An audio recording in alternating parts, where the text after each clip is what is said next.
తండోపతండాలుగా తరలి వచ్చి పెద్ది సుదర్శన్ రెడ్డి గారి ఆత్మ శాంతించాలని కోరుకున్న ప్రతి ఒక్కరికి కూడా పేరు పేరున హృదయపూర్వకంగా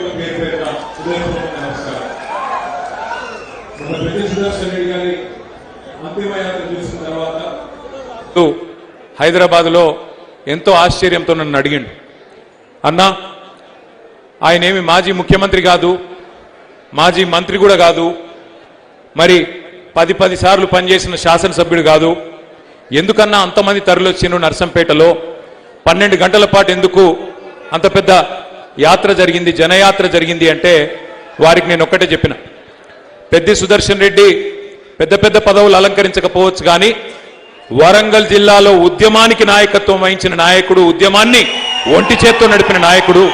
అందుకే ఓరుగల్లు మొత్తం కదిలొచ్చిందన్న, ఓరుగల్లు మొత్తం కదిలొచ్చి పెద్దన్నను చివరిసారి చూసుకుంటామని చెప్పి బాధతోని కదిలి వచ్చిండ్రు అని వారికి వివరించి చెప్పిన. ఉద్యమంలో ఉండే పవర్ అది.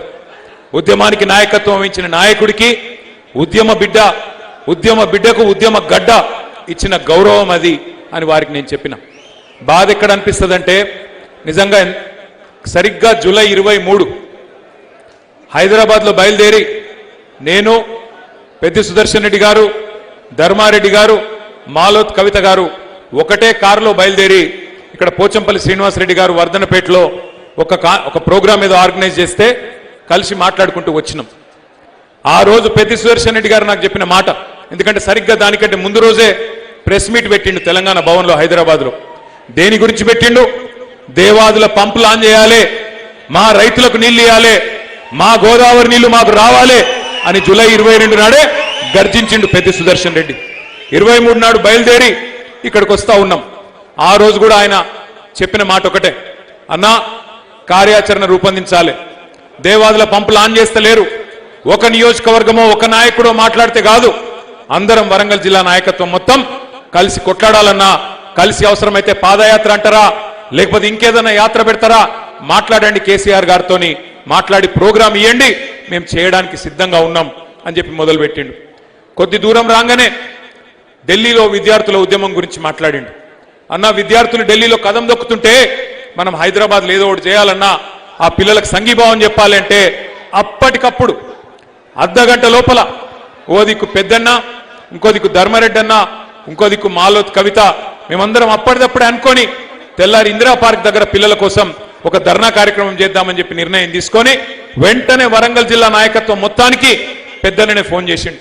ధర్మారెడ్డి అన్న పెద్దన్న ఫోన్ చేసి రేపు మనం ఒక 5-6 వేల మంది పిల్లలం మనం పోవాలి, యువకులు పోవాలి అని చెప్పి నిర్ణయం తీసుకొని అప్పటిదప్పుడు నిమిషాల మీద ఆర్గనైజేషన్ చేసిండు. తెల్లారి ఇందిరా పార్క్ దగ్గర ధర్నా చేసినాం. సరిగ్గా 25 తారీఖు ఉదయం 8 గంటలకు సుదర్శన్ రెడ్డి గారి ఫోన్ నుంచి నాకు ఫోన్ వచ్చింది. నేను ఫోన్ ఎత్తినా, ఏమన్నా ఏం సంగతి అని ఫోన్ ఎత్తితే ఆయన శ్రీమతి స్వప్న ఏడుస్తా ఉన్నది. అన్నా పడిపోయిండు, ఇప్పుడే హాస్పిటల్కి తీసుకుపోతున్నాం, అర్థమైతే లేదు అనే వరకు నేను కూడా పరిశాన్ అయినా. నిన్న నాతోనున్న మనిషి ఏమైందమ్మా అంటే తెలియదన్నా, పడిపోయిండు, చక్కెర వచ్చినట్టు అయింది, పడిపోయిండు, మోసాడతలేదు అన్నాడు, హాస్పిటల్కి తీసుకుపోతున్నా అని చెప్పింది, పెట్టేసింది. చెప్పగానే నేను హరీష్ రావు గారికి ఫోన్ చేసిన. ఇద్దరం ఒకటే సెకండ్లో పెద్దికి ఇట్లా అయిందంటే తట్టుకోలేకపోయినాం. బయలుదేరి వెంటనే అర్ధగంట లోపలనే బయలుదేరి ఇక్కడ చేరుకున్నాం, ప్రయత్నం చేసినాం. ఎంత ప్రయత్నం చేయాలో మరి మనతో మనుషులుగా ఎంత అవుతుందో అంత ప్రయత్నము కేసీఆర్ గారి ఆదేశాల మేరకు పెద్ది మీద ఉన్న ప్రేమతో అన్ని ప్రయత్నాలు చేసినాం. గ్రీన్ ఛానల్ పెట్టి హైదరాబాద్ తీసుకుపోయినాం. ఇక్కడ వైద్యం ఇంకా మెరుగైన వైద్యం కావాలని చెప్పి అక్కడ కూడా దనలాడినాం. అమెరికాలో, లండన్లో ఎక్కడ వైద్యులున్నా వాళ్ళని మాట్లాడండి అంటే మాట్లాడినాం. వాళ్ళతో కూడా సలహాలు తీసుకున్నాం. ఎంత తనలాడినా మన దురదృష్టం మరి పెద్దన్న మనకు దక్కలేదు. చివరికి 4-5 రోజులు మృత్యువుతో పోరాడి చనిపోయింది. కానీ పెద్దలు చెప్తారు, ఎంతకాలం బతికినమన్నది కాదు, 100 ఏళ్ళు బతకచ్చు, కానీ ఎంతకాలం బతికినమన్నది కాదు, ఎట్లా బతికినమన్నదే ముఖ్యం. అది పెద్ది సుదర్శన్ రెడ్డి గారి అంతిమ యాత్రకు తరలి వచ్చిన జనం. వాళ్ళేమీ మనం పిలిచిన వాళ్ళు కాదు, మనం చెప్పలేదు ఎవలకు. కానీ కొన్ని లక్ష పైచిలుకు మంది 12 గంటల పాటు వర్షం పడుతుంది, ఇబ్బంది అవుతుంది, కానీ ఎవ్వరు ఎక్కడ కదలలేదు. మేము ఇక్కడికి వచ్చి నల్లబెల్లికి వచ్చి 5:30-6 గంటలు ఎదురు చూస్తా ఉన్నాం, వస్తున్నారంటే కదలనిస్తలేరు. అటువంటి జనసందోహం, అటువంటి అభిమానం నిజంగా పెద్ద జన్మ ధన్యమైంది. స్వర్గంలో ఎక్కడున్నాడో కానీ ఆయన జన్మ ధన్యమైంది.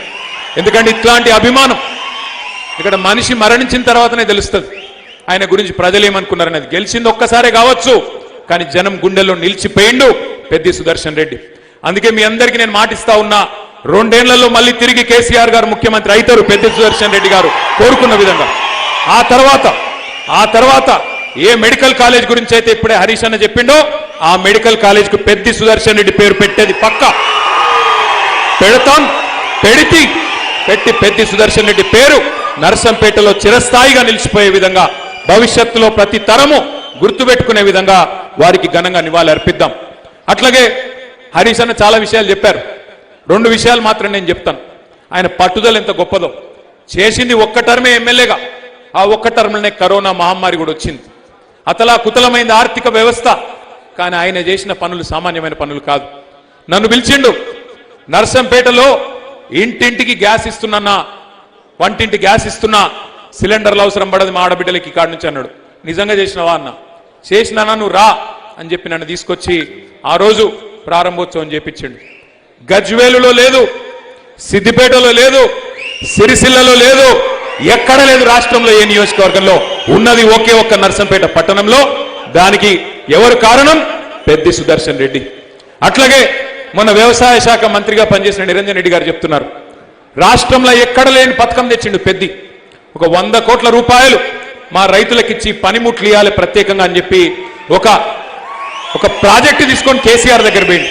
కేసీఆర్ గారు అడిగింది ఎక్కడ లేదా బడ్జెట్లో లేదంటే, నాకు అదంతా తెలియదు సార్, మా నర్సంపేటకి ఇయ్యాలి అని మంకు పట్టు పట్టి అటు వ్యవసాయ మంత్రిని ముఖ్యమంత్రిని కొట్లాడి ఒప్పించి సాధించిన గొప్ప నాయకుడు, గొప్ప అభ్యుదయవాది పెద్ది సుదర్శన్ రెడ్డి.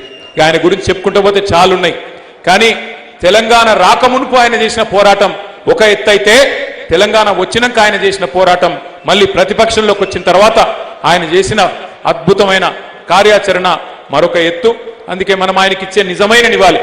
ఒకవైపు ఆ కుటుంబాన్ని కంటికి రెప్పలా కాపాడుకోవాల్సిన బాధ్యత మన మీద ఉన్నది. వాళ్ళ పెద్ద స్వప్న గారు కానీ, వాళ్ళ పిల్లలు కానీ, వాళ్ళ అన్నదమ్ములు కానీ, సుదర్శన్ రెడ్డి గారు అన్నదమ్ములు కానీ, వారిని తప్పకుండా కంటికి రెప్పలాగా కాపాడుకునే బాధ్యత పార్టీది. మీరెవరు కూడా ఆందోళన పడవద్దని చెప్పి కూడా నేను విజ్ఞప్తి చేస్తా ఉన్నా. అట్లాగే తప్పకుండా నిన్నట్లయితే పెద్దలు కేసీఆర్ గారు కదలి వచ్చి తరలి వచ్చి మరి ఆ కుటుంబానికి అండగా నిలబడ్డరు. మరి తప్పకుండా భవిష్యత్తులో కూడా పార్టీ మొత్తం వారెంబడ ఉంటుందని చెప్పి కూడా నేను విజ్ఞప్తి చేస్తా ఉన్నా. అట్లాగే మా సోదరులు నర్సంపేట మెడికల్ కాలేజీలో పుట్టిన ప్రతి బిడ్డ, అట్లాగే గలగల పారే పాకాలలో దుంకుతున్న గోదావరి జలాల్లో పారే ప్రతి నీటి బొట్టు తప్పకుండా పెద్ది సుదర్శన్ రెడ్డిని చరిత్ర గుర్తుపెట్టుకుంటది. తప్పకుండా సూర్యచంద్రులు ఉన్నంత కాలం నర్సంపేటలో పెద్ది సుదర్శన్ రెడ్డి పేరు ఉంటది. దయచేసి ఇది సంతాప సభ, సంస్మరణ సభ కాబట్టి ఎంతకంటే ఎక్కువ మాట్లాడకుండా మరి తరలి వచ్చిన ప్రతి ఒక్కరికి శిరస్సు వంచి హృదయపూర్వకంగా నమస్కారాలు తెలియజేస్తూ, జోహార్ పెద్ది సుదర్శన్ రెడ్డి, జోహార్ జోహార్, జోహార్ పెద్ది సుదర్శన్ రెడ్డి, జోహార్ జోహార్.